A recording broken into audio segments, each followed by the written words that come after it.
Good day everyone! Welcome for another video. Sa oras na ito, ating pag-aaralan ang Messages to Young People. At atin pong saliksikin ang salita ng Panginoon entitled Pagsira sa Kumpiyansa. So samahan niyo po ako mga kapatid. Sabi dito, nabigo si Satanas sa kanyang mga tukso kay Kristo sa disyerto.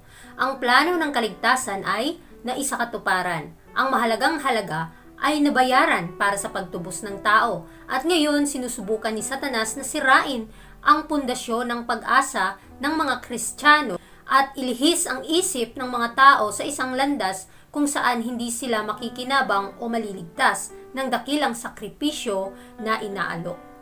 So alam natin mga kapatid, sa panahon ng ating Panginoong Hesus, nung siya ay tinukso ng kaaway, nanagumpay po ang ating Panginoong Hesus. Siya po ang ating dakilang halimbawa kung papaano mapanagumpayan yung mga pakana ng kaaway, yung kanyang mga tukso na masilo tayo mga kapatid. Kaya tayo po ay kapag sasabak sa gawain ng Panginoon, tayo po ay tumutok, titigan natin ang ating Panginoong Hesus upang tayo ay magwagi sa laban ng ating bilang mga tagapagdala ng katotohanan. So, nabigo ang ating kaaway sa sa kanyang tukso sa ating Panginoong Hesus. At ngayon mga kapatid, kinontinue pa rin niya, pinagpatuloy niya pa rin ang kanyang pandaraya sa ating panahon ngayon. Madami siyang ginagawa na paraan para mawala tayo sa landas ng katwiran, para mawala tayo sa focus ng kaligtasan. Kaya ang ating isipan, nawa ay mapabanal ang salita ng Diyos upang hindi po papasok ang kaaway sa ating landas. So ngayon, kahit sinusubukan ng kaaway na tayo ay mawala sa landas, patuloy pa rin ang Panginoon na tayo ay tutulungan. It's our own choice kung sino ang paglilingkuran natin. Sabi pa dito, pinapaniwalaan niya ang bumagsak na tao sa pamamagitan ng kanyang lahat ng panlilinlang ng kasamaan na maaari siyang mabuhay ng mabuti ng walang pagtubos, na hindi niya kailangang umasa sa isang ipinako at muling nabuhay na tagapagligtas, na ang sariling merito ng tao ay magbibigay sa kanya ng pabor ng Diyos. At pagkatapos ay sinisira niya ang tiwala ng tao sa Biblia, na alam niyang kung magtatagumpay siya rito at ang tagapagpahiwatig na nagbibigay ng tanda sa kanya ay masisira, siya ay ligtas.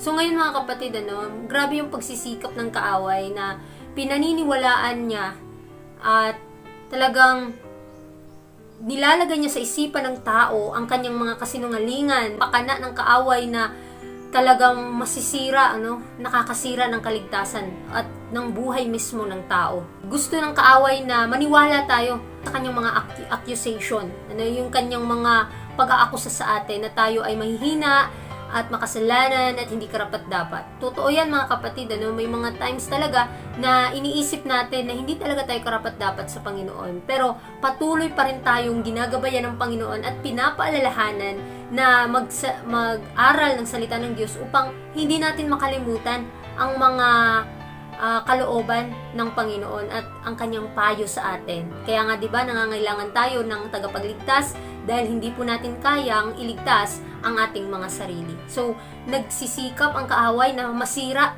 yung dalisay ng katotohanan sa ating mga isipan para mawala tayo sa landas ng ating Panginoon. Kaya wag po nating pahihintulutan ang kaaway, mga kapatid. Wag po nating pababayaan ang katotohanan na sa ating buhay. Kaya mananagumpay po tayo ayon sa pangako ng Panginoon. So, sabi pa dito, pinipigilan niya ang paniniwala sa isip ng mga tao na walang personal na demonyo. At ang mga naniniwala dito ay hindi nagsusumikap na labanan at makipagdigma sa isang bagay na hindi umiiral. Ang mga bulag at mahihirap na mortal ay sa huli ay tinatanggap ang kasabihang anuman ang narito ay tama. Wala silang kinikilalang tuntunin upang sukatin ang kanilang landas. Pinapaniwala ni Satanas ang marami na ang panalangin sa Diyos ay walang silbi at isa lamang anyo. So ito na po yung mga pakana ng kaaway sa ating isipan na inuudyukan niya tayo na lahat ng bagay na ating nagagawa ay tama. Gawin lamang natin ito na wala tayong tinatapakan na tao. Ito po yung napaka delikadong mga pakana ng kaaway, mga kapatid. Yung tipong sa sarili natin na parang naniniwala tayong tama ang ating mga ginagawa, pero sa harap ng Panginoon, mga kapatid, saliksikin po natin ang ating mga sarili kung kalooban po ba ng Panginoon itong ating ginagawa. So, pinaniniwalaan ng karamihan na walang personal na demonyo. Hindi totoo ang langit, hindi totoo ang impyerno. Parang kathang isip lamang ang mga bagay na ito. Ito yung pinapapasok ng kaaway sa isipan ng tao. Kaya maging mapagbantay po tayo. Kasi kapag hindi natin nababantayan yung mga panlilinlang, mga kasinungalingan ng kaaway, ang mangyayari, mga kapatid, tayo din po ay madadaya. Kaya wag po tayong magpadaya sa mga pakana ng kaaway. Dahil tunay nga na binigay na sa atin ng Panginoon ang liwanag para maging mapagbantay tayo sa ating mga gagawin, sa ating mga iisipin. Sabi pa dito, alam niya kung gaano kahalaga ang pagmumuni-muni at panalangin upang panatilihing gising ang mga tagasunod ni Kristo upang labanan ang kanyang mga tuso at panlilinlang. Ang mga pakana ni Satanas ay lilihis ng isip mula sa mga mahalagang pagsasanay na ito upang ang kaluluwa ay hindi umasa sa makapangyarihan para sa tulong at makakuha ng lakas mula sa kanya upang labanan ang kanyang mga pag-atake. So, ang pagsisikap ng kaaway, mga kapatid, yung mawala yung isipan natin sa mga makalangit na bagay para hindi tayo mabaging mapagbantay sa mga kasinungalingan na inihahagis ng kaaway sa ating mga daan.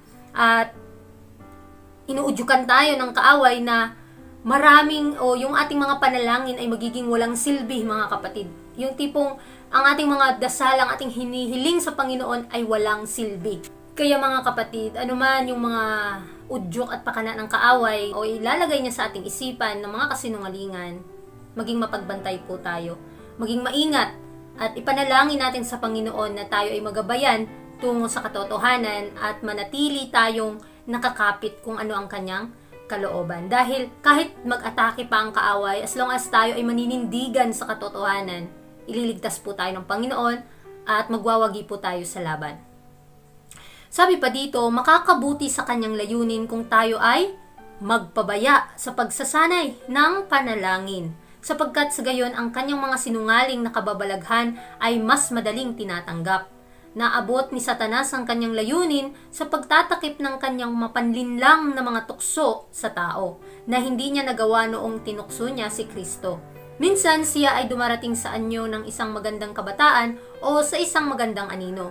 Gumagawa siya ng mga himala at sinasamba ng mga nalinlang na mortal bilang isang tagapagligtas ng ating lahi. So ito na po yung mga pakana ng kaaway sa atin. Kung tayo ay nagiging pabaya sa ating panalangin, sa pagbabasa ng salita ng Diyos, ay talagang hindi natin malalaman na ang mga kasinungalingan na pala ng kaaway ang ating unti-unting natatanggap. Kaya tandaan natin, madadaya tayo ng kaaway pagka nagiging pabaya tayo. At higit sa lahat, wala tayong panalangin, wala tayong dasal sa Panginoon. Kaya, panatilihin nating nakakapit sa mga pangako ng Panginoon at punuin natin ang ating mga isipan ng mga makalangit na bagay upang hindi po makapasok ang mga panlilinlang ng kaaway sa ating isipan. So, naabot na po ng ating kaaway, mga kapatid. Madami na po siyang nadaya. Kahit ano-ano na lang yung mga inuudyok niya sa ating mga isipan, patuloy niya pa rin itong ginagawa dahil alam niya na ang panahon ay malapit na. Kaya habang nagtatapos tayo sa mga huling araw, mga kapatid, ngayon, habang tayo gumagawa sa gawain ng Panginoon, ang ating kaaway talaga ay doble din yung kanyang gawain o kanyang ginagawa na mapanlinlang o malinlang niya ang tao. Kaya kapatid, mga kapatid, atin pong saliksikin ng mabuti ang kasulatan upang hindi po tayo madaya. Sabi pa dito, pagkontrol sa isipan, na ipakita sa akin na hindi kayang kontrolin ni Satanas ang mga isip maliban na lamang kung ang mga ito ay isinusuko sa kanyang kontrol. Ang mga lumilihis sa tamang landas ay nasa seryosong panganib ngayon. Inilalayo nila ang kanilang mga sarili mula sa Diyos at sa pangangalaga ng mga anghel ng Diyos. At si Satanas na palaging nagmamasid upang sirain ang mga kaluluwa ay nagsisimulang ipakita sa kanila ang kanyang mga panlilinlang. at sila ay nasa pinakamasalimuot na panganib. At kung sila ay makakakita at susubukang labanan ang mga kapangyarihan ng kadiliman at palayain ang kanilang mga sarili mula sa bitag ni Satanas, hindi ito madaling bagay. Sila ay pumasok na sa teritoryo ni Satanas at siya ay nag-aangkin sa kanila. Hindi siya magdadalawang isip na ilagay ang lahat ng kanyang lakas at tawagin ang lahat ng kanyang masasamang hukbo upang agawin ng isang tao mula sa kamay ni Kristo. So tandaan natin mga kapatid, sa ating pagpili kung ano yung dapat natin o sino yung susundin natin at mapaglingkuran natin ng tama, ang kaaway ba o ang ating Panginoong Hesus. Tayo po ay merong choice, merong pagpili na binigay ang Panginoon sa ating harapan. So sino po ba ang naluluwalhati araw-araw sa ating mga ginagawa? Ang ating Panginoong Hesus ba na siyang naglikha sa atin, binigay ang lahat ng bagay para makagawa tayo sa kanyang gawain? Dahil ang kaaway, hindi niya po makontrol ang ating isipan. At wala siyang magagawa sa ating gustong gawin. Ang sa kanya lang, paano niya iniaalok yung kanyang mga tukso sa atin. At it's our own choice kung tayo po ba ay susurrender sa kanyang mga tukso o mananagumpay po tayo dito. Or piliin natin ang ating Panginoong Hesus na siyang nanagumpay na laban sa kasalanan.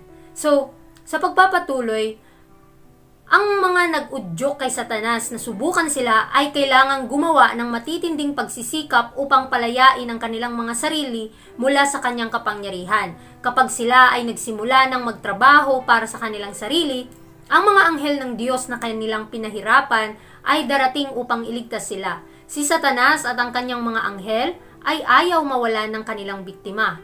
Sila ay nakikipaglaban at nakikipagbuno sa mga banal na anghel. At ang labanan ay matindi. At kung ang mga nagkamali ay magpapatuloy na humingi ng tulong at sa malalim na kababaang loob ay umamin sa kanilang mga pagkakamali, ang mga anghel na higit sa lakas ay magwawagi at ililigtas sila mula sa kapangyarihan ng mga masasamang anghel. So tandaan natin mga kapatid, anuman ang pagsisikap ng kaaway, kung choice pa rin natin na manatili sa ating Panginoong Hesus, ay tayo po ay magwawagi sa laban. Kahit marami siyang inuudyok sa atin, mga pakana niya sa atin, ng mga kasinungalingan ng mga bagay, tayo po ay mananatili sa katotohanan at ililigtas po tayo ng ating Panginoong Hesus. At magpatuloy lamang po tayo naging mapagpakumbaba na lumapit sa Kanya anuman ang magiging resulta ng Kanyang pagligtas sa atin. Kaya kailangan nating piliin ang buhay, piliin ang ating Panginoon na siyang unang pumili sa atin. Tandaan, ang pag-ibig ng Diyos ay walang katapusan. Tayo po ay wag talagang maging pabaya, wag po nating iwalang bahala ang kaligtasan na inialok niya sa atin. Bagkos atin pong panghawakan ang prinsipyo ng langit, ang prinsipyo ng katotohanan, dahil ito po ang makakapagligtas sa atin. So, sabi pa dito, ang kurtina na itinaas. Habang itinaas ang kurtina at ipinasilip sa akin ang katiwalian ng kapanahonang ito, ang aking puso'y nahirapan at halos nawalan ako ng lakas. Nakita kong ang mga naninirahan sa lupa ay punong-puno na ng tasa ng kanilang kasamaan. Ang galit ng Diyos ay nag-alab at hindi na ito mapapawi hanggang sa ang mga makasalanan ay mawala sa lupa. So alam natin mga kapatid, binibigyan tayo ng paalala ng ating propeta na nakita niya yung mga nangyayari sa mga huling araw. Tayo nawa ay makaalam nito at makahanda sa mga huling araw. Na alam natin na nag-aalab po ang galit ng Diyos laban sa mga taong hindi nananampalataya na hindi sumusunod sa kanyang kalooban. Kaya tandaan natin, ngayong alam na natin ang mga bagay na ito, ang kalooban ng ating Panginoon, sundin po natin ito ayon sa kanyang sinasabi. Kaya mag-ingat po tayo sa ating mga ginagawa, sa ating mga iniisip upang maingatan po natin ang ipinagkaloob sa atin na kaligtasan at maialok po ito natin sa mga taong ating nasasalamuha. So tayo ay alam natin na ang ating mundo ay punong-puno ng kasalanan. Kailangan po tayong magbago. Kailangan po nating makamit nawa natin ang tagumpay na dulot ng katwiran ng ating Panginoong Hesus. Manawa ay ma-reflect na po sa ating buhay ang karakter ni Kristo dahil ito lamang po ang ating tanging pag-asa para po tayo ay makapanagumpay. So, sabi pa dito, Si Satanas ay personal na kaaway ni Kristo. Siya ang pinagmulan at pinuno ng bawat uri ng rebelde sa langit at lupa. Ang kanyang galit ay lumalaki at hindi natin nauunawaan ang kanyang kapangyarihan. Kung ang ating mga mata ay bubuksan upang makita ang mga nahulog na anghel na nagtatrabaho kasama ng mga taong nakakaramdam ng kapanatagan at nag-iisip na sila'y ligtas, hindi tayo magiging ganon kakumpiyansa. Ang mga masasamang anghel ay nasa ating likuran sa bawat sandali. Inaasahan natin ang kagandahang loob ng mga masamang tao na kumilos ayon sa mungkahi ni Satanas. Ngunit habang ang ating mga isipan ay walang depensa laban sa mga hindi nakikitang ahente ni Satanas, sila ay magiging mas mapanlikha at gagawa ng mga kababalaghan sa ating paningin. Handa ba tayong labanan sila gamit ang salita ng Diyos? Ang tanging sandata na maaari nating gamitin ng matagumpay? Ito po ang paalala sa atin ng ating Panginoon. Huwag po tayong magkumpiyansa. Huwag tayong magtiwala sa ating mga sariling kakayahan, sa ating mga sariling karunungan, dahil alam natin na wala po tayong magagawa. Pinakilala sa atin ng ating Panginoon, sino ang kaaway. Kaya nawa sa ating pag-aaral sa oras na ito, mabigyan tayo ng kaalaman ng Panginoon kung ano yung ma-discern natin, ano yung tama at mali, ano yung kanyang kalooban. Kaya mga kapatid, paalala sa atin na anuman ang ating nalalaman ng katotohanan, nawa atin po itong maisabuhay, atin po itong lakaran upang hindi po tayo madaya ng kaaway at huwag po tayong magtiwala sa ating mga sariling kakayahan. Bagkus ang ating Panginoong Hesus lamang ang ating tanging pag-asa para po tayo ay magwagi sa laban between life and death. Kaya piliin natin ang buhay, piliin natin si Kristo, piliin natin siya dahil siya ang unang pumili sa atin at sa kanya ang lahat na ating tinatangkilik. Gamitin po natin ang mga bagay dito sa mundo upang magamit sa kanyang dakilang gawain. Magpagamit po tayo sa kanyang gawain mga kapatid upang tayo ay maparangalan ng ating Panginoong Hesus. At maraming salamat po mga kapatid sa inyong pakikinig at hanggang dito na lamang po ang ating pag-aaral. And God bless sa ating lahat.